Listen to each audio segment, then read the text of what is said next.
Right now, the world wants you to pick a side. Scroll your phone for 10 seconds and you'll see it. Half the timeline waving Israeli flags, the other half shouting for Iran. Arguments, threads, hashtags, experts, influencers, everybody suddenly a geopolitical strategist. But I want to ask you a question that almost nobody in those debates is asking. Not the politicians, not the news anchors, and definitely not the people yelling in your comment section. How do these countries treat black people? Not the speeches, not the press conferences, not the hashtags about justice and freedom. I mean the real test.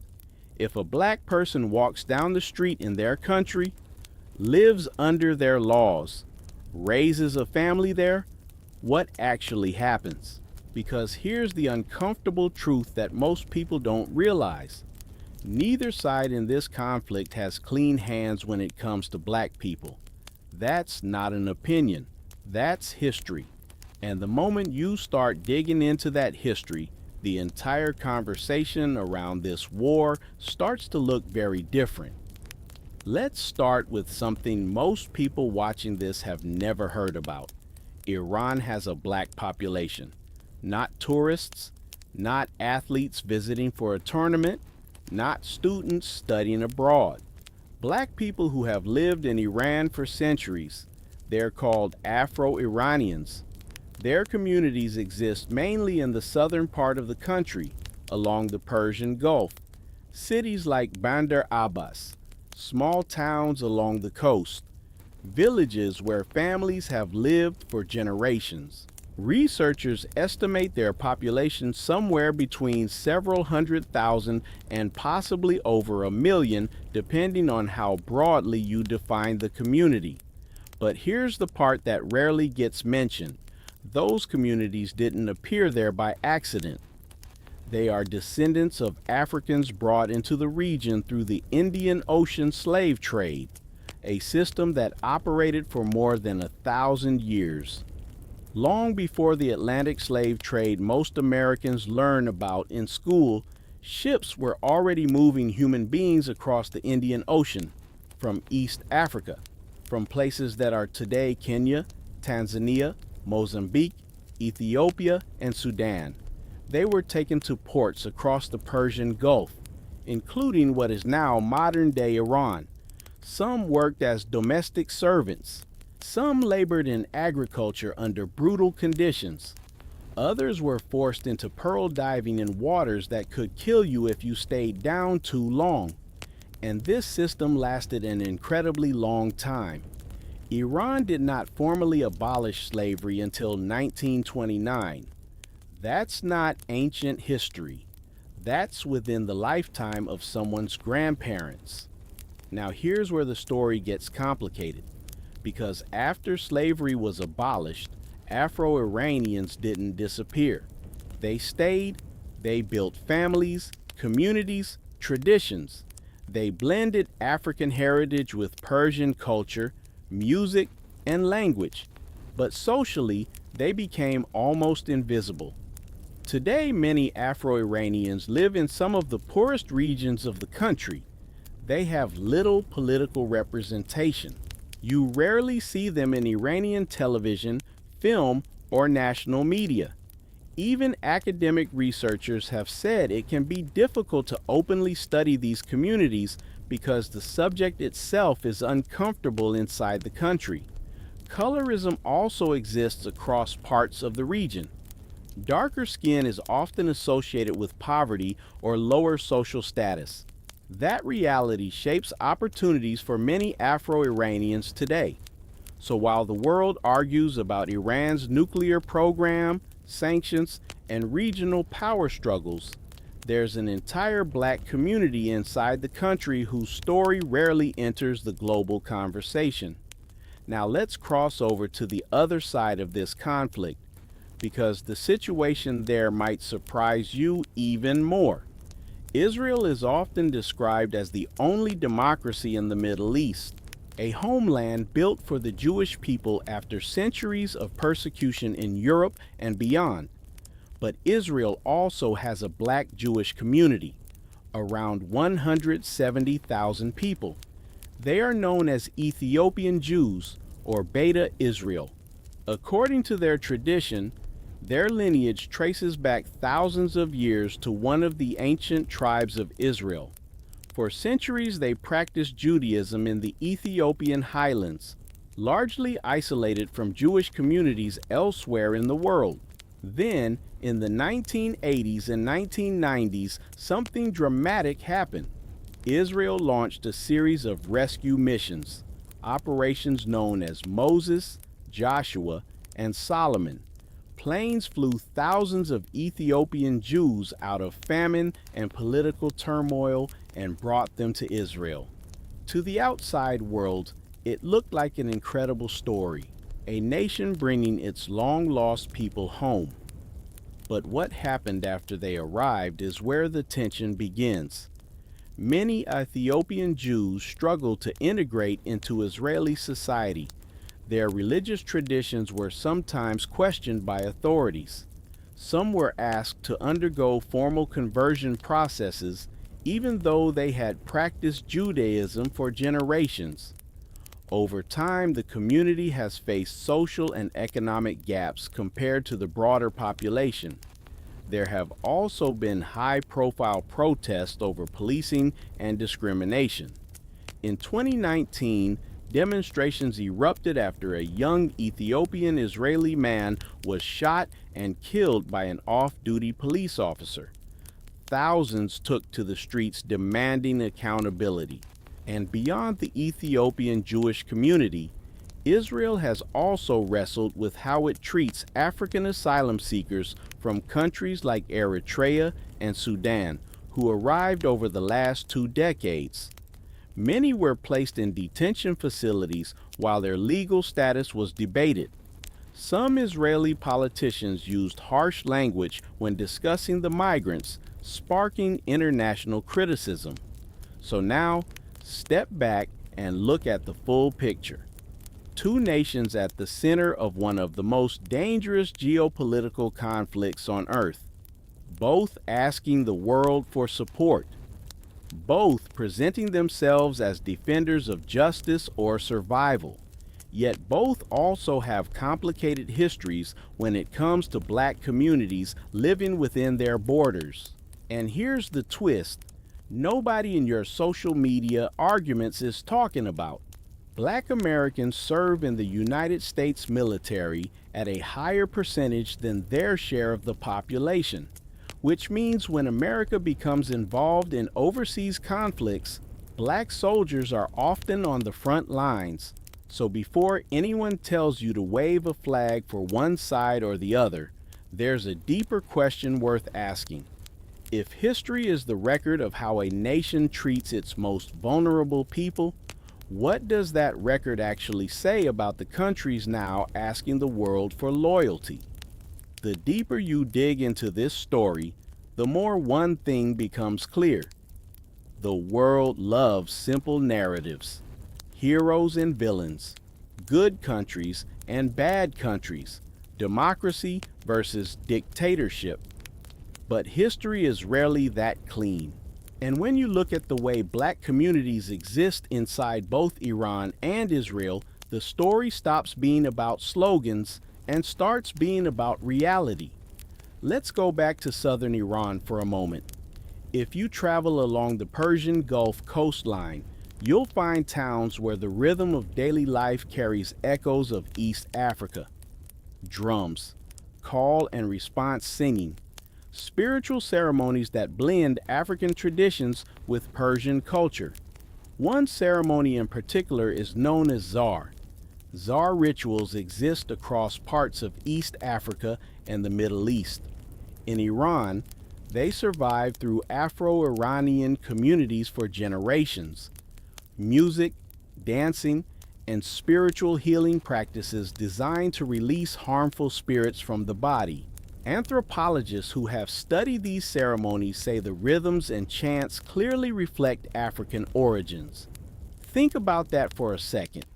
Centuries after Africans were brought across the Indian Ocean, Pieces of their culture are still alive on the other side of the water, but the people preserving those traditions rarely appear in the country's official narrative. In Iranian media, Afro-Iranians are almost invisible. Television shows rarely feature them. School textbooks barely mention their history. And politically, their representation is almost non-existent. That invisibility matters, because when a community is not seen, it's easier for their problems to remain ignored. Southern provinces like Hormozgan, where many Afro-Iranian families live, rank among the least economically developed regions of the country. Infrastructure gaps, fewer job opportunities, lower income levels. While major cities like Tehran expanded with universities, industry, and technology, many coastal communities were left behind. Now, to be fair, those regions are not only home to Afro-Iranians. Many different ethnic groups live there, and economic inequality affects them all. But colorism still shapes social dynamics. Across large parts of the Middle East, lighter skin has historically been associated with wealth, beauty, and higher status. Darker skin often carries stereotypes tied to labor or poverty. Those attitudes didn't appear out of nowhere. They are partly the legacy of centuries of slavery across the region. It's a chapter of history that rarely gets the same global attention as the Atlantic slave trade, but it lasted just as long, in some places even longer, and its cultural fingerprints are still visible today. Now shift the lens back to Israel, because the story there moves in a very different direction. Ethiopian Jews arrived in Israel with enormous hope. Imagine believing for generations that your people belong to the ancient story of Israel, and then suddenly stepping off a plane into the modern Jewish state. For many families, it felt like prophecy becoming reality, but integration into Israeli society proved far more complicated than the rescue mission suggested. Language was the first barrier. Most Ethiopian immigrants spoke Amharic or Tigrinya, not Hebrew. Job skills were another challenge. Many came from rural farming communities and suddenly found themselves navigating a modern urban economy. And then there were the cultural differences. Israeli society was largely shaped by Jewish immigrants from Europe and the Middle East. Ethiopian traditions, religious practices, food, clothing, sometimes felt unfamiliar to the mainstream population. Over time, that unfamiliarity turned into social gaps. Today, Ethiopian Israelis make up about 2% of the country's population. Yet statistics have repeatedly shown disparities: lower average income levels, higher poverty rates, underrepresentation in universities. Community activists have also pointed to issues in policing. Videos of confrontations between Ethiopian Israeli youth and police officers have circulated online for years, fueling anger inside the community. The protests in 2015 and again in 2019 were not random. They were the result of long-building frustration. Thousands blocked highways, marched through cities, and demanded reforms. For many observers outside the country, the scenes felt strangely familiar. Young black protesters confronting police, crowds chanting for justice, a community insisting that their lives be valued equally. It looked uncomfortably similar to protests happening across the United States at the same time. And that comparison sparked difficult conversations. Because Israel, a country built in response to centuries of persecution against Jewish people, now faced accusations from some of its own black citizens that they were being treated unfairly. That contradiction is part of why this topic is so sensitive. No nation likes to confront the gap between its ideals and its reality. Iran presents itself as a defender of regional independence against Western power. Israel presents itself as a democratic refuge for Jewish people worldwide. But when you examine the experiences of black communities inside both countries, the picture becomes more complicated. Not entirely negative, not entirely positive, just complicated. And complicated stories are harder to turn into viral slogans. But there's still another piece of this conversation that almost nobody in global media talks about, because the black experience connected to this conflict doesn't stop inside Iran or Israel. It stretches across the ocean, all the way to America. And once you see that connection, the entire debate about picking sides starts to look very different.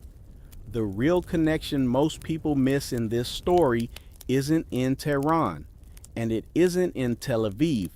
It's in America, because every time a major international conflict heats up, the United States eventually gets pulled into the gravity of it. Military aid, intelligence support, weapons, troops, strategic alliances. And when the United States moves, one group shows up in those uniforms at a rate that surprises a lot of people. Black Americans. For decades, Black Americans have served in the U.S. military at a higher percentage than their share of the overall population. In some branches, especially the Army and enlisted ranks, that presence is even more pronounced.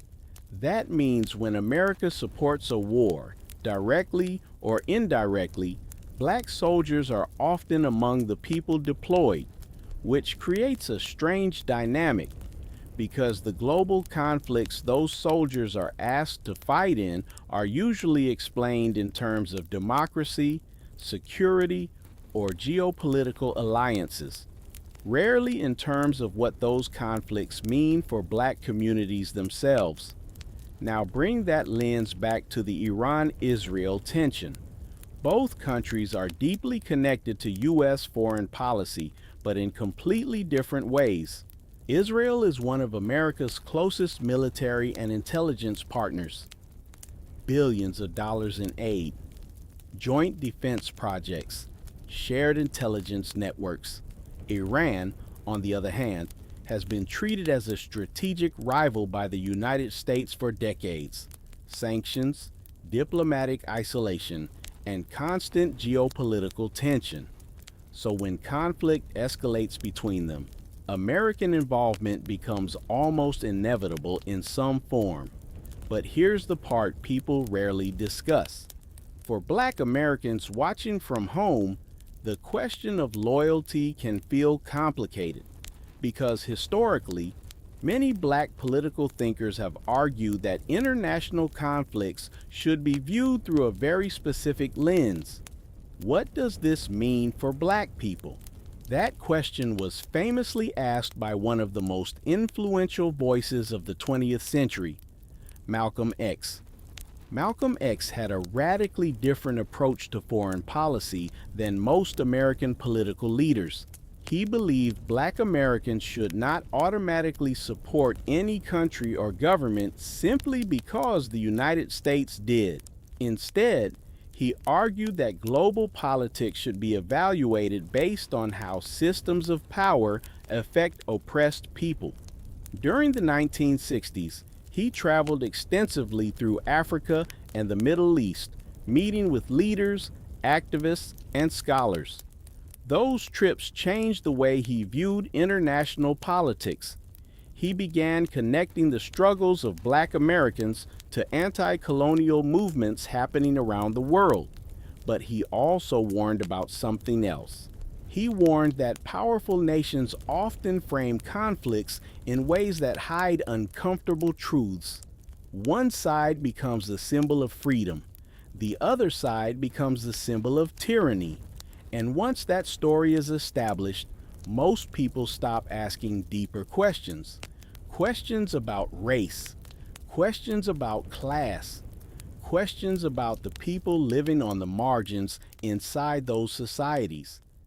Malcolm believed those were the questions that actually mattered, because power structures, whether in America, Europe, Africa, or the Middle East, often follow the same pattern. They prioritize certain populations while pushing others to the edge of visibility. Now look again at the two countries dominating the headlines today. Iran, a country where Afro-descendant communities exist but are rarely discussed internationally, even though their history stretches back centuries. Israel, a country that brought Ethiopian Jews home through dramatic rescue missions, but continues wrestling with how fully that community fits into its national story. Neither of these realities defines those countries entirely.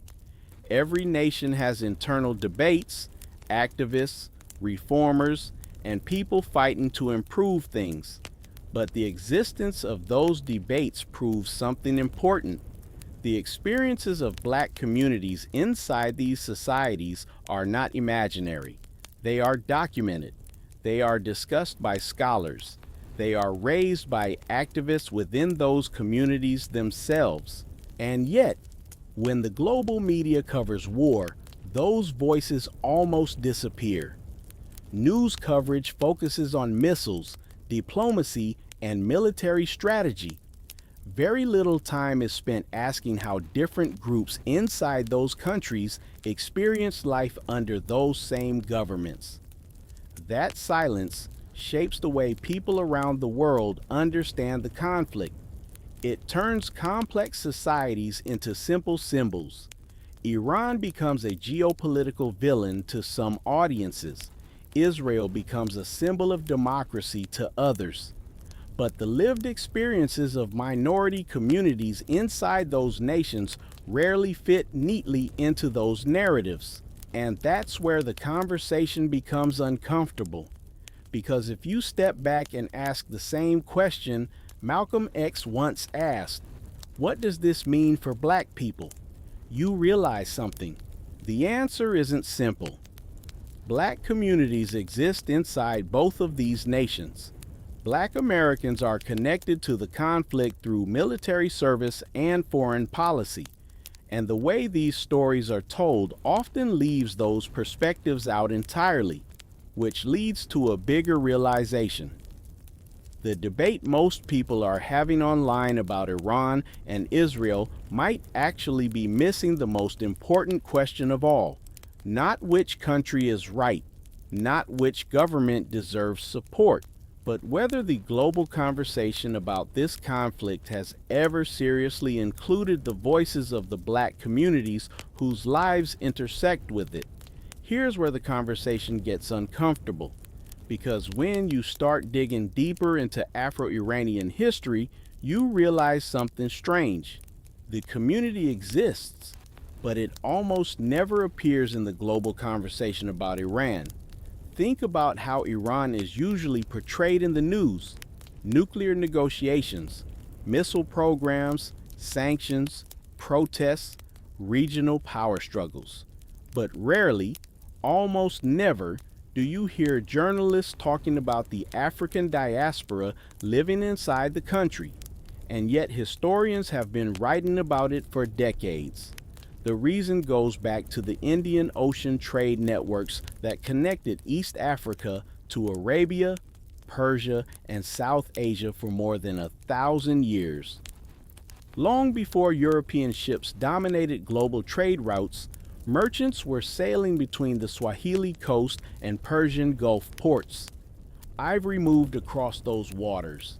Spices moved across those waters. Gold moved across those waters, and human beings moved across those waters too. African captives were transported into parts of the Middle East and Persia for centuries. Some were forced into agricultural labor. Some worked in households. Some served in military roles or maritime industries like pearl diving. Over generations, those Africans and their descendants became part of the societies they lived in. That's how Afro-Iranian communities formed. But unlike the African diaspora in places like Brazil or the United States, their history is rarely discussed globally. Part of the reason is geography. The Indian Ocean slave trade never became as central to Western historical education as the Atlantic system. Ask the average person in America or Europe about the Atlantic slave trade, and they can usually describe the basics. Ask them about the centuries-long movement of Africans into Persia, Oman, or the Gulf, and most people have never heard of it. Another reason is politics. Modern nation-states often prefer historical narratives that emphasize unity and national identity. Stories that highlight uncomfortable past systems, especially ones tied to race or forced labor, tend to receive less attention. So the Afro-Iranian story survives mostly through local culture, oral history, and academic research. Music is one of the clearest examples. In coastal regions of southern Iran, you can hear rhythms that sound strikingly similar to East African traditions. Certain instruments, drum patterns, and chants show clear links to African cultural roots. For anthropologists studying these communities, those musical traditions act almost like living archives, evidence that the past never completely disappeared. But culture alone doesn't determine social status. Economic conditions still shape daily life, and southern Iranian provinces where many Afro-Iranian communities live have historically faced development challenges compared to the country's largest cities.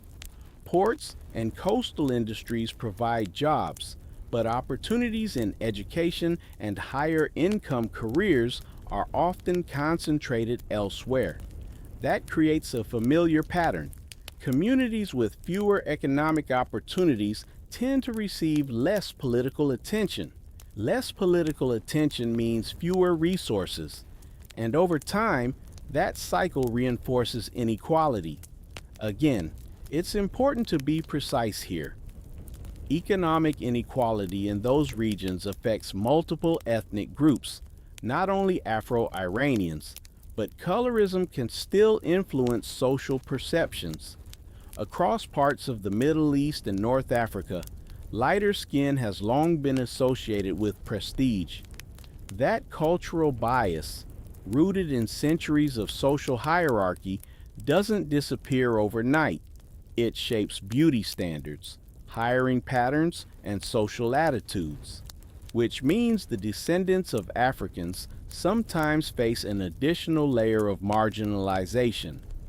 Now step back for a moment, because when you compare that reality to the Israeli story we discussed earlier, something interesting appears. Both countries contain black communities whose histories are tied to movement across Africa and the Middle East. But those histories arrive through completely different paths. Afro-Iranians largely descend from Africans brought through historic trade systems. Ethiopian Jews arrived through modern rescue operations designed to bring them into the Jewish state. One story begins in forced migration centuries ago. The other begins with a dramatic return to what many believed was their ancestral homeland.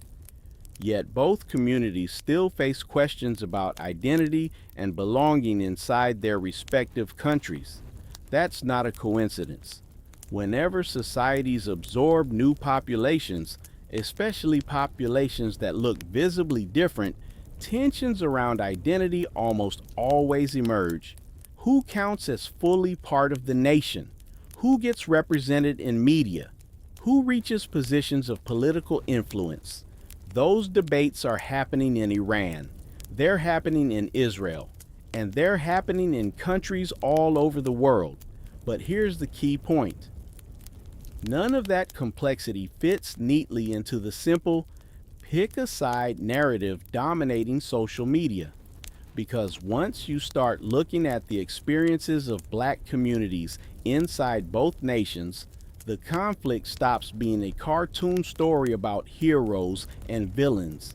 Instead, it becomes something far more complicated, a geopolitical struggle layered on top of societies that are still working through their own internal questions about race, identity, and belonging.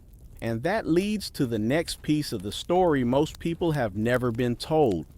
Because the tension around Ethiopian Jews in Israel didn't start with modern protests. Some of it began the moment they arrived. When Ethiopian Jews first began arriving in Israel in large numbers during the 1980s, the world watched something that looked almost biblical. Families boarding planes in East Africa, mass airlifts happening in secret, a modern nation bringing people it considered long-lost relatives back home. The most famous moment came during Operation Solomon in 1991. In a single weekend, Israeli aircraft flew more than 14,000 Ethiopian Jews from Addis Ababa to Israel. Some of those planes broke world records for the most passengers ever carried on a single flight. It was dramatic, emotional, historic. But stepping off the plane was only the beginning of the story, because Israel in the 1990s was a highly modernized society. Advanced infrastructure, technology industries, universities, and a fast-moving economy. Most Ethiopian immigrants had come from rural villages. Many had never lived in large cities before. The gap between those two worlds was enormous. Language was the first barrier. Hebrew had to be learned from scratch for thousands of adults who had grown up speaking Amharic or Tigrinya. That alone can take years to master, especially while trying to find work and raise a family. Then came employment.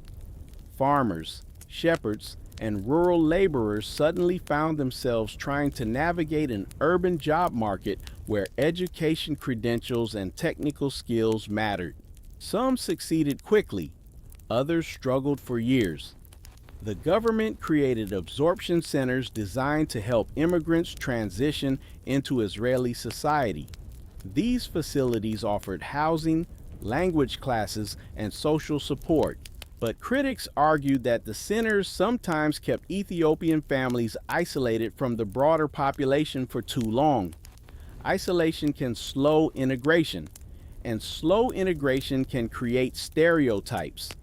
Over time, those stereotypes began shaping how Ethiopian Israelis were perceived. The next major controversy exploded in the mid-1990s. In 1996, it was revealed that blood donations from Ethiopian Israelis had been quietly discarded by parts of the National Blood Service due to concerns about HIV risk. When the information became public, the reaction was immediate. Thousands of Ethiopian Israelis protested in Jerusalem, accusing authorities of discrimination and humiliation. For many in the community, it felt like a moment when they realized something painful. Returning to Israel did not automatically guarantee equality. Since then, there have been real improvements. Educational programs expanded. More Ethiopian Israelis entered universities. A growing number moved into professional careers, politics, and the military. But the gaps have not completely disappeared. Income disparities remain. Poverty rates are still higher than the national average, and policing issues have sparked repeated protests. One of the most widely discussed incidents happened in 2015 when a video surfaced showing Israeli police officers beating an Ethiopian Israeli soldier. The footage spread rapidly across the internet. For many Ethiopian Israelis, the images confirmed long-held frustrations about how young black men were treated by law enforcement. Demonstrations erupted in Tel Aviv and Jerusalem. Highways were blocked. Crowds demanded reforms. Community leaders called for investigations into systemic bias. Then, in 2019, Another tragedy pushed tensions even higher. A young Ethiopian Israeli named Solomon Tekka was shot and killed by an off-duty police officer. His death triggered nationwide protests. Thousands of demonstrators filled streets across Israel for days, arguing that Ethiopian Israelis were being treated as second-class citizens. Police used tear gas and arrests to control the crowds. For many people watching internationally, the scenes felt eerily familiar. They looked like protests happening thousands of miles away in American cities. Different country, different political system, but the same underlying argument. Are black lives being treated equally under the law? Now pause for a moment, because none of this means Israeli society is static. There are also Ethiopian Israeli members of parliament, military officers, artists, and activists pushing for change. Communities evolve. Younger generations often integrate more quickly than their parents. But social change rarely happens overnight, and when a community arrives through a dramatic migration, it can take decades for economic and cultural gaps to close. So once again, we see a complicated picture. Iran has Afro-descendant communities whose history stretches back centuries but remain largely invisible in national conversations. Israel brought tens of thousands of African Jews home through historic airlifts, yet that community still struggles with integration and equality. Two completely different histories, two completely different political systems. Yet both countries contain black populations navigating questions of belonging, which brings us to another group that complicates the story even further, because not every African in Israel arrived as part of the Ethiopian Jewish community. Over the past 20 years, another wave of Africans reached the country through a very different journey, and the way they were received sparked one of the most heated immigration debates in Israeli history. The next chapter of this story didn't begin with airplanes. It began with people walking through the desert. In the early 2000s, thousands of Africans began crossing into Israel through the Sinai Peninsula. Most of them came from two countries, Eritrea and Sudan. Both places had been producing large numbers of refugees for years. Eritrea has one of the most restrictive governments in the world. Mandatory military service there can last indefinitely. Many young people flee simply to avoid being trapped in the system for life. Sudan has spent decades dealing with internal conflict and political instability. For many people escaping those conditions, the journey north looked like the only option. So they moved across borders, across deserts, through smuggling routes that were extremely dangerous. By the time they reached Israel's southern border, many had already traveled thousands of miles. Between the mid-2000s and early 2010s, around 60,000 African migrants and asylum seekers entered Israel this way, and their arrival immediately created a political storm. Because unlike Ethiopian Jews, these migrants were not arriving under a government rescue program. They were showing up unannounced.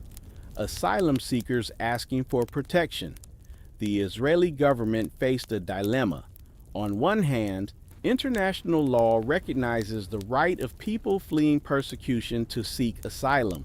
On the other hand, Israel is a relatively small country with a population of under 10 million. Leaders worried that if the border remained open, many more migrants would follow, so the government began building a barrier along the Egyptian border, a long steel fence stretching across the desert. By the time construction finished in 2013, the number of migrants entering Israel dropped dramatically, but that didn't solve the issue of the tens of thousands already inside the country. Most were placed in a complicated legal category. They were not officially recognized as refugees in large numbers, but they were also not immediately deported, so they lived in limbo. Many ended up concentrated in certain neighborhoods of southern Tel Aviv where rent was cheaper. Over time, those neighborhoods changed rapidly. Local residents complained about overcrowding and economic pressure. Activists argued the migrants were being unfairly blamed for broader social problems. Politicians stepped into the debate. Some Israeli leaders described the migrants as a serious threat to the country's social fabric. Others insisted the country had a moral responsibility to treat them humanely. The language became heated. At one point, a senior Israeli official famously referred to African migrants as infiltrators, a term that sparked global criticism. Human rights organizations pushed back, arguing that many of the migrants clearly qualified for refugee protection. Israel responded by building a large detention facility in the Negev desert called Holat. Thousands of African migrants were sent there while their cases were reviewed. Technically, it was described as an open facility, meaning people could leave during the day, but they had to check in multiple times daily and were not allowed to work legally. Critics argued the system was designed to pressure migrants into leaving voluntarily. Some were offered financial incentives to relocate to third countries in Africa. Others remained in Israel for years waiting for a permanent decision on their status. Now here's why this story matters for the bigger conversation. Because when people online argue about Israel as a democracy or about human rights in the Middle East, the African migrant debate often becomes part of the discussion. Supporters of the government say the country had the right to control its borders. Critics say the policies reflected racial bias and unequal treatment. And once again, Black lives ended up at the center of a national argument about identity and belonging. The same question appears again. Who is allowed to be part of the nation? Who gets protection? Who gets pushed out? And the irony is hard to miss. Israel was founded partly as a refuge for people fleeing persecution. Yet when African migrants arrived asking for refuge themselves, the country struggled to decide what to do. Some citizens welcomed them. Others wanted them removed immediately. The debate split Israeli society. Meanwhile, the migrants themselves were simply trying to survive, working informal jobs, sending money back to families, waiting for decisions that sometimes took years. Now step back again and look at the bigger picture. Iran has an African-descended population shaped by centuries of history but rarely acknowledged publicly. Israel has two different African-connected communities, Ethiopian Jews fighting for full equality and non-Jewish African migrants caught in immigration battles. Three different groups, three different stories, yet all of them connected by one simple reality. Black people exist inside the societies that are currently dominating global headlines, but their experiences rarely appear in the arguments happening online, which raises a deeper question. If global politics keeps asking people to choose sides in conflicts like this, why are the voices of the Black communities inside those countries almost never the ones being heard? Here's the part that really changes how you see this entire conversation. Because once you zoom out, you realize something important. The experiences of Black communities in Iran and Israel are not isolated stories. They're examples of a global pattern. Every nation has a narrative it tells about itself, a story that explains who the country is, what it stands for, and why it deserves loyalty from its citizens and allies. Those narratives are powerful. They shape school textbooks. They shape media coverage. They shape the way people interpret world events. But national narratives often highlight certain groups while quietly pushing others to the background. It happens everywhere. In the United States, the national story celebrates freedom and democracy, yet it took generations of struggle for Black Americans to push those promises closer to reality. In France, the national identity emphasizes equality and universal citizenship, yet debates about race and immigration continue to challenge that idea. In Brazil, the country long promoted the image of a racial democracy, even though deep inequalities between racial groups remain visible. And in the Middle East, countries navigating complex histories of empire, migration, and religion face their own internal debates about identity. Iran and Israel are no exception. Both nations carry powerful founding narratives. For Iran, especially after the 1979 revolution, the national story often centers on resistance against foreign influence and the defense of cultural independence. For Israel, the founding narrative revolves around survival and the creation of a homeland for Jewish people after centuries of persecution. Those narratives explain why both countries see themselves as standing on the right side of history. But narratives rarely capture the full picture of life inside a society, because societies are not just governments and ideologies. They are millions of individual lives layered together, different ethnic groups, different religions, different economic classes. Some groups naturally end up closer to the center of national identity. Others stay closer to the margins. And when conflicts erupt on the global stage, the voices from the center usually dominate the conversation. The voices from the margins often disappear. That's exactly what we're seeing with the Black communities connected to this conflict. Afro-Iranians rarely appear in discussions about Iran's future. Ethiopian Israelis rarely appear in discussions about Israel's role in the Middle East. African asylum seekers almost never appear in debates about regional security.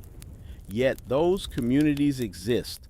They vote, work, protest, build families, and shape the countries they live in. Their lives are part of the national story whether people talk about them or not. Now think about how social media handles international conflicts. Algorithms reward simple messages, short clips, bold statements, clear villains and heroes. Nuance rarely goes viral. A 30-second video explaining complicated social dynamics inside a country will never spread as fast as a post that simply declares one side good and the other side evil. That's why debates about global conflicts often feel so polarized. People aren't actually arguing about the full reality of those societies. They're arguing about simplified versions of them. And once those simplified versions take hold, it becomes difficult to introduce uncomfortable details. Details like minority communities who don't fully fit the national narrative. Details like economic disparities. Details like ongoing protests or integration struggles.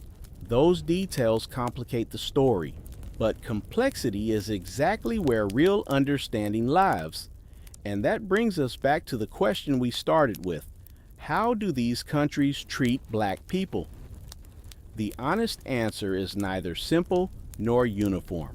There are Afro-descendant communities in Iran whose culture survived centuries of history but whose visibility remains limited. There are Ethiopian Israelis who have achieved incredible success while still pushing for equal treatment and opportunity. There are African migrants whose legal status remains the subject of fierce national debate. 3 different experiences, 3 different realities. Yet all of them show something important. When global conflicts dominate headlines, the people living at the intersection of race, migration, and national identity often become invisible. Their stories don't disappear because they aren't real. They disappear because they don't fit the simplified narratives that dominate global politics. Which leaves us with one final thought. If you're being asked to pick a side in a conflict thousands of miles away, maybe the most important question isn't which government you support. Maybe the question is whether you're hearing the full story about the people who actually live there. Here's where the conversation stops being academic and starts becoming personal. Because the question isn't just about Iran. It isn't just about Israel. It's about how black people everywhere are positioned inside global power structures. Look at almost any major international conflict in modern history, and you'll notice something strange. Black people are often present, but rarely central. Present in the armies, present in the labor forces, present in the migration waves created by instability. Yet when the story of the conflict gets written, those experiences are usually treated as background details. Take the Middle East itself. For thousands of years, Africa and the Middle East have been connected through trade routes, migration, religion, and culture. The Red Sea is only about 200 miles wide at some points. That's closer than many people realize. Communities have moved across that water for centuries. Merchants, sailors, religious scholars, soldiers. Some moved voluntarily, others were forced. But movement across that corridor shaped the region in ways that still exist today. That's why African-descended populations appear in places many people don't expect. Iran, Oman, Saudi Arabia, Yemen, Iraq. The African diaspora in the Middle East is not a small historical footnote. It's part of the region's social fabric. But those histories were rarely emphasized in modern national narratives.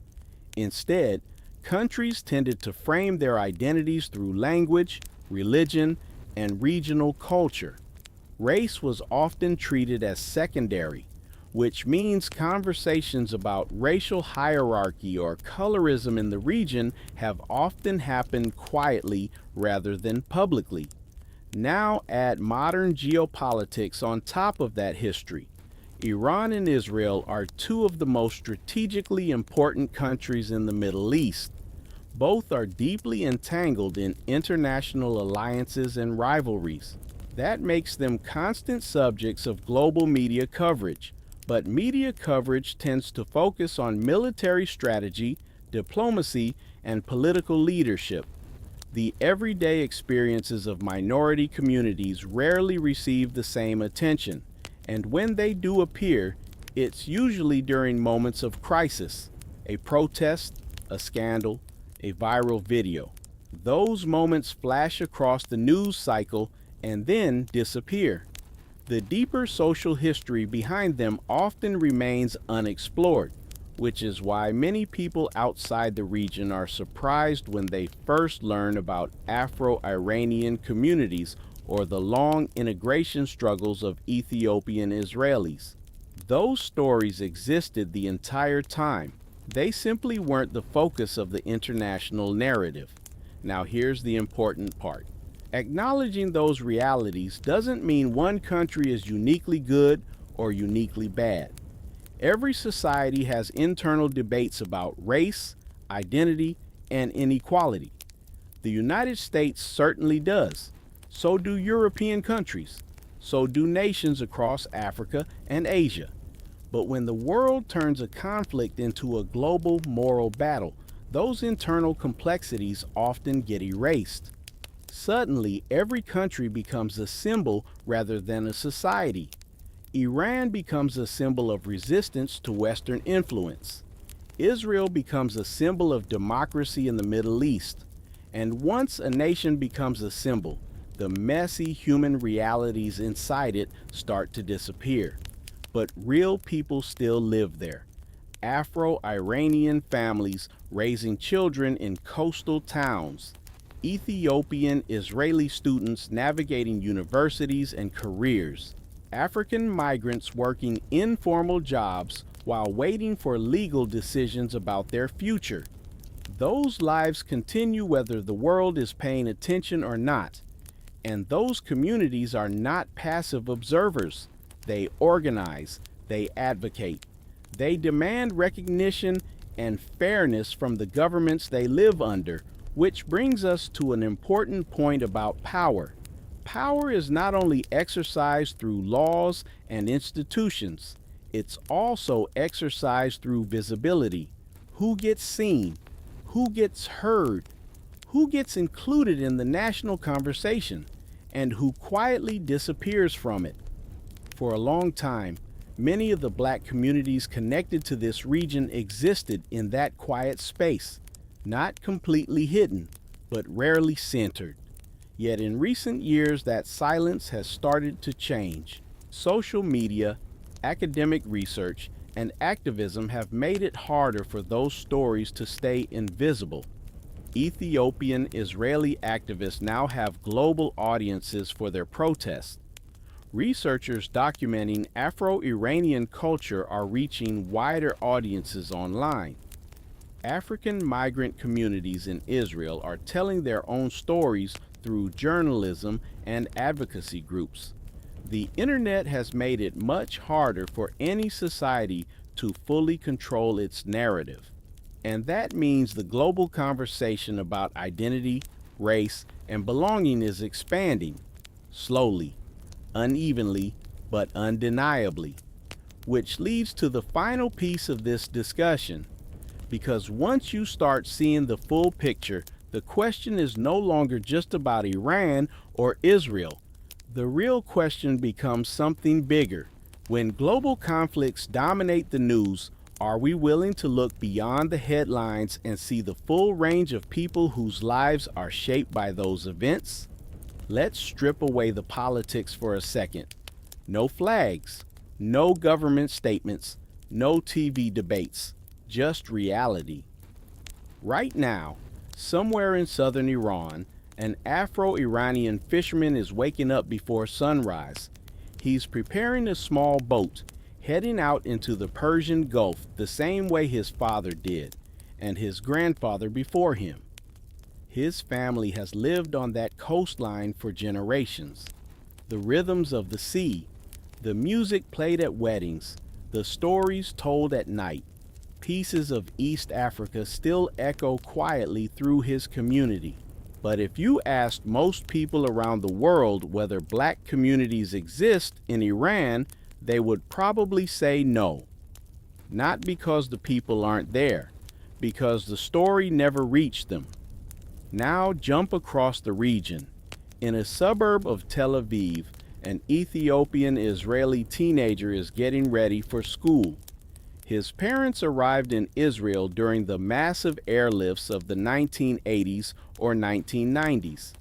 They came with the belief that they were returning to a homeland promised to their ancestors. He speaks Hebrew fluently. He grew up watching Israeli television, studying Israeli history, cheering for Israeli sports teams. This is his country. But he also knows something his parents discovered the hard way. Being part of a nation and feeling fully accepted inside it are not always the same thing. Sometimes those two things take time to meet. Now move a little further south. In parts of Tel Aviv, African migrants from Eritrea or Sudan are opening small shops, restaurants, and barber shops. They built entire micro-communities while waiting for legal decisions that could shape the rest of their lives. Some of them have lived in Israel for more than a decade. Their children speak Hebrew. Their daily lives are tied to the country, yet their future there remains uncertain. 3 different stories, 3 different experiences, but they all share something important. They exist in places the world usually talks about only in terms of war and geopolitics. When international news covers Iran, it's about nuclear negotiations and sanctions. When it covers Israel, it's about security, diplomacy, and regional conflict.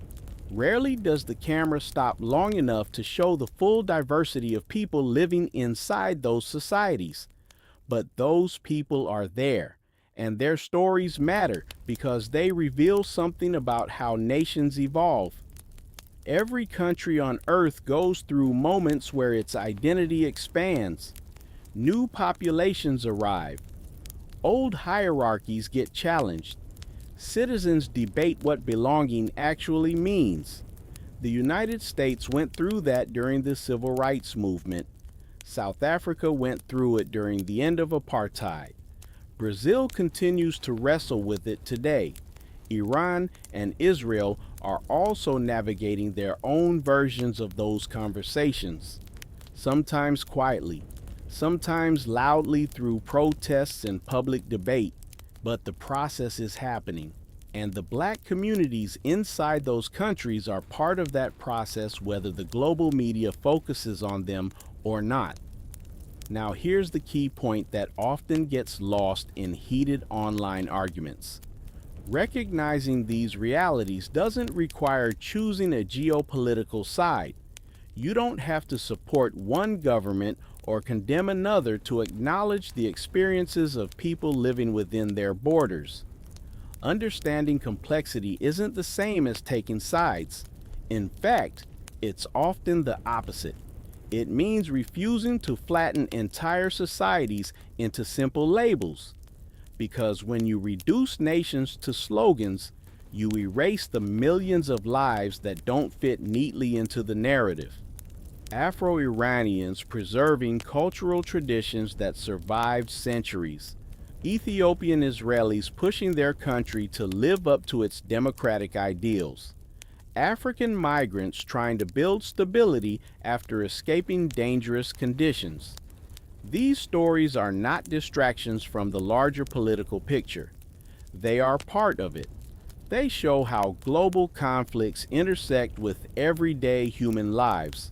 And once you start noticing those intersections, something interesting happens. The conversation shifts. Instead of asking which side deserves blind loyalty, you start asking deeper questions about justice, equality, and human dignity wherever people live. Those questions don't belong to one country. They belong to every society, which means the real lesson in this story might not be about Iran or Israel at all. It might be about the way we think about global conflicts in general, because the next time the world demands that you pick a side in an international crisis, there's a powerful question you can ask first. Who are the people living inside that story? Whose voices we still haven't heard? Here's the uncomfortable truth most global debates avoid. Black people rarely get to sit out international conflicts, even when those conflicts seem far away, even when the history has nothing to do with them directly. Somehow, the ripple effects always reach them. You can see it clearly when you look at how wars reshape economies, migration patterns, and military structures. Take the United States. For generations, military service has been one of the most accessible paths to stable income, education benefits, and career advancement for many working-class Americans. That includes a significant number of black families. The GI Bill after World War II helped build the American middle class. Military benefits have paid for college degrees, home loans, and job training for millions of veterans. But that opportunity came with a cost, because when conflicts break out, the same communities that rely heavily on military service often find themselves carrying a large share of the risk. Black Americans have served in every major U.S. war, from World War I and World War II, to Korea, to Vietnam, to Iraq, and Afghanistan, often in the face of discrimination at home while fighting abroad for ideals like freedom and democracy. That history creates a complicated relationship with foreign conflicts. On one hand, many black families have deep pride in military service and the sacrifices made by relatives who wore the uniform. On the other hand, there's also a long tradition of questioning whether those wars actually improved conditions for black people back home. That tension shaped the thinking of leaders like Malcolm X and Martin Luther King Jr. By the late 1960s, King was openly criticizing the Vietnam War, arguing that the United States was sending young men, many of them poor and black, thousands of miles away to fight while poverty and inequality remained unresolved at home. His speech, Beyond Vietnam, warned that militarism abroad and injustice at home were connected. Malcolm X made similar arguments earlier in the decade, urging black Americans to examine global politics through the lens of self-determination rather than automatic loyalty to any nation. Their message wasn't isolationism, it was awareness. They wanted black communities to think critically about how global power struggles intersected with their own interests. Now, fast forward to the present. The world is once again watching tensions rise between powerful states in the Middle East. The language is familiar: security, alliances, strategic interests. But if you look closely, you'll notice something else happening beneath the surface. The same global systems that shape those conflicts are also shaping the lives of black communities.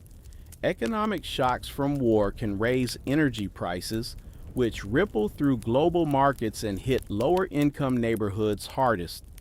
Migration crises created by instability often lead to political debates about borders and refugees, debates that frequently involve African populations. Military deployments draw from the same volunteer forces that include large numbers of black service members. Different conflict, same interconnected world, which means the question, what does this mean for black people, is not some abstract philosophical exercise. It's a practical one, because the effects of international conflict rarely stay confined to the battlefield. They show up in housing costs, in job markets, in immigration policy, in military service, and sometimes in the quiet experiences of minority communities living inside the countries at the center of those conflicts. That's exactly what we saw when we looked at Iran and Israel, Afro-Iranian communities whose history traces back centuries but remains largely unknown internationally. Ethiopian Israelis still working to close economic and social gaps decades after arriving through historic rescue missions.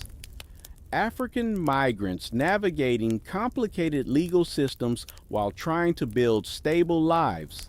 3 different realities, yet each one connected to the broader political landscape of the region. And that's the real reason this conversation matters. Because when people debate global conflicts purely in terms of governments and armies, they miss the human layers underneath. Layers shaped by race, migration, class, and history. Once you start paying attention to those layers, the world looks very different. Countries stop being simple characters in a geopolitical drama. They become complex societies filled with people who experience those politics in very different ways. Some benefit from power structures, others struggle within them. Most simply try to live their lives while history unfolds around them. And that realization leads to one final question. If we truly want to understand global conflicts, not just argue about them online, are we willing to listen to the people living in the shadows of those headlines? Because sometimes the most revealing stories about power aren't told by the governments fighting the war. They're told by the communities quietly trying to survive it.